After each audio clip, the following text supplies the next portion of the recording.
So on the auto lube device, the inch, it means idle time.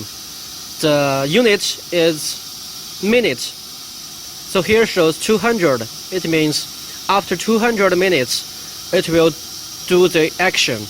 X means it will inject the lube oil into the machine. So if you want to set this, we press the set button for 2 seconds.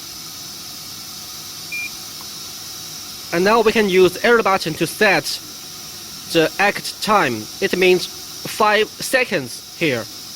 Usually we can set it 5 seconds. And then we press set for 2 seconds again.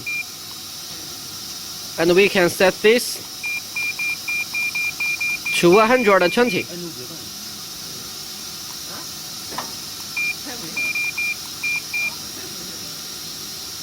And then we press it for 2 seconds again. Okay? Now it will action for 5 seconds. And then it will wait for another 2 hours to do the next action.